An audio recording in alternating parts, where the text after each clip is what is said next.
बेरोज़गारी बढ़ाने की ज़रूरत है, ना कौमी बचतें बढ़ाने की ज़रूरत है।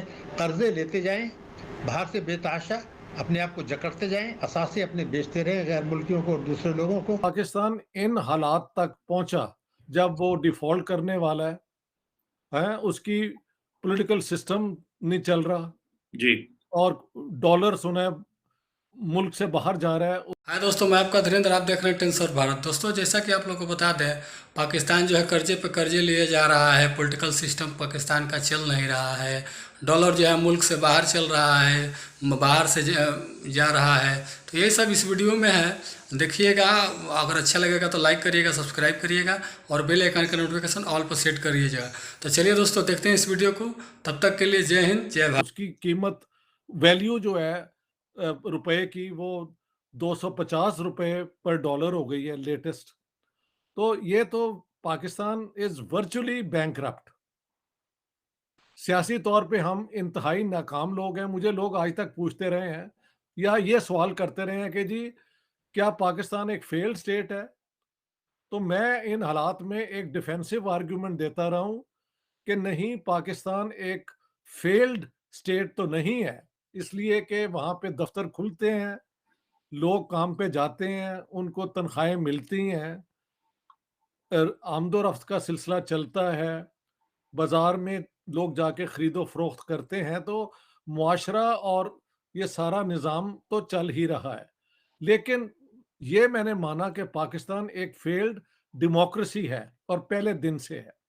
लेकिन अब जिस मुकाम पे हम पहुंचे हैं, वहां पे सच बोलने की अब हिम्मत होनी चाहिए। वाकई जो ये एक फेल्ड स्टेट की पूरी इंडिकेशंस जो है ना, वो आपको अब मिल रही हैं। तो अगर पाकिस्तान को बचाना है तो आपको सेल्फ क्रिटिसिज्म सबसे पहले करनी पड़ेगी और अपने पास्ट की जो प्रायोरिटीज है ना, उनसे डिसोसिएट करना पड़ेगा। कहीं ना कहीं पाकिस्तान ने अपनी क्या कहते हैं, अपना हिम्मत से ज्यादा ओवर स्पेंड किया है। जिस इकोनॉमी की स्पेंडिंग उसकी इनकम से ज्यादा हो जाए, वो उसका प्रॉब्लम जो है बढ़ता ही जाता है, बढ़ता ही जाता है। और पाकिस्तान के तो अब जो एक्सटर्नल डेट है वो तो क्रशिंग है। इसके साथ साथ क्या वो प्रायोरिटीज हैं जो बदलनी चाहिए? वन, पाकिस्तान को एक क्या कहना चाहिए, एनलाइटेंड प्रैग्मेटिक स्टेट बनना चाहिए। प्रैग्मेटिक का मतलब होता है जो हालात को देख के उसके मुताबिक एक्ट करे। हमने क्या किया है कि हम आइडियोलॉजी फिक्सेटेड एक मुल्क है। तो आइडियोलॉजी ने हमें कुछ भी डिलीवर नहीं किया। आप जितना मर्जी एजुकेशन में इस्लाम ले आए, पता नहीं कहाँ कहाँ आप ये चीजें ले आए, नेट रिजल्ट तो पाकिस्तान का सत्यानाश होता जा रहा है और हो चुका है। सो एक तो इस किस्म की पॉलिसी को खत्म करना पड़ेगा। दूसरा है कि आइडियोलॉजिकल स्टेट के अलावा हम एक फिक्सेटेड है एंटी इंडियनिज्म के अंदर, जिसकी वजह से हमें अपना डिफेंस एक्सपेंडिचर बहुत हाई रखना पड़ता है to keep level with India. और जाहिर है हमारे रिसोर्सेज तो नहीं है उसको मैच करने को। तो दुनिया में तरीका ये है कि आप अमन की तरफ चलें ताकि इस किस्म का एक्सपेंडिचर और फिगर्स को मैनिपुलेट करते रहें। और अब एक ड्रामा शुरू है, बहुत ही बड़ा ड्रामा है। वो ये था कि हमारा, आपसे कुछ साल पहले देखें, 9/11 से पहले हम ये कहते थे जी कि हमारी इंपोर्ट और एक्सपोर्ट में ज़्यादा फ़र्क नहीं होना चाहिए, $1.5 अरब का है, उसको हम पूरा कर लेंगे। तो उस वक्त जो फार्मूला ये था कि इंपोर्ट्स और एक्सपोर्ट तकरीबन बराबर होनी चाहिए। उसके बाद एक नया ड्रामा है जो सबसे बड़ा ड्रामा पाकिस्तान के लिए है और जो खौफनाक है, जो आग से खेल रहे हैं। वो बड़ा ड्रामा ये है कि अब ये कहना शुरू किया कि हमारी इंपोर्ट जो हैं वो रेमिटेंसेज और एक्सपोर्ट मिला के तकरीबन बराबर होनी चाहिए। तो दुनिया में कहीं नहीं होता। रेमिटेंसेज तो इसलिए आती हैं कि लोगों को ख़ानदान चलें और उससे पैसे से मुल्की सरमायाकारी हो।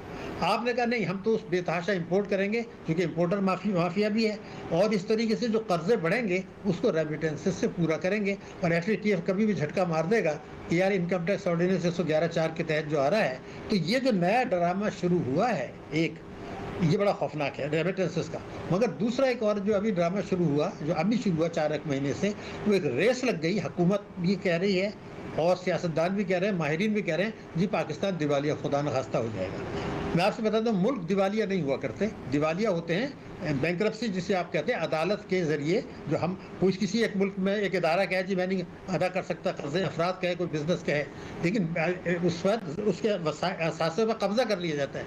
तो मुल्क जो है वो कभी दिवालिया नहीं हुआ करते, ये अहमखाना बात है। डिफ़ॉल्ट कर सकते हैं लेकिन पाकिस्तान कभी डिफ़ॉल्ट नहीं करेगा। मैंने पहले भी आपके प्रोग्राम में कहा था और एक दर्जन दफ़े कहा। अब आपके सामने आ गया कि सितंबर 2020 में हमें इतने कर्ज़े मिल चुके होंगे कि हमारी मईशत बुरान से निकल चुकी होगी, अर्जी तौर पर रुपए की कदर में कुछ बेहतरी आ चुकी होगी कर्ज़ों से, और हुकूमत कहेगी देखा ना हमारी माशी पॉलिसियों से क्या बेहतरी आ गई, और ये एक ड्रामा चलता रहेगा।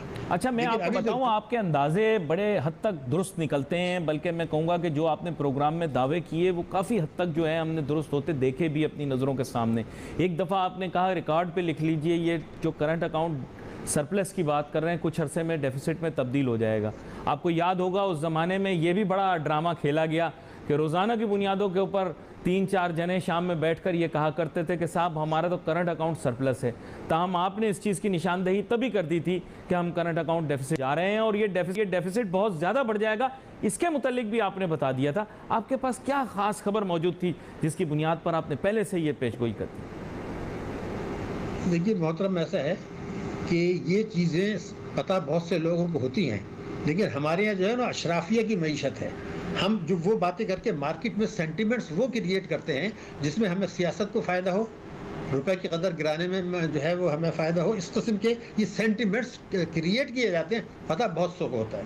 मसलन मैं अब आपसे, जैसे मैंने अभी एक आपको कहा कि सितंबर 2022 में, बहुत दूर नहीं है, मैं अगले महीने की बात कर रहा हूँ, आपके रिजल्ट बढ़ चुके होंगे, रुपए की कदर में इस्तेकाम आ चुका होगा, बुरहान की बातें ख़त्म हो चुकी होंगी, और हुकूमत कह रहे देखा ना हमने चंद महीनों में मईशत ठीक कर दी। हालांकि ठीक भी कुछ नहीं किया है, इन्होंने ये किया है कि IMF से ये कहा है कि अब हमारा जो सितंबर 2022 में हमारा प्रोग्राम एक्सपायर हो रहा है उसको आप ले जाएँ 30 जून 2023 तक, जो इनका टेन्योर है, और $1 अरब इजाफी दे दें, यानी $4 अरब मिल जाएगा।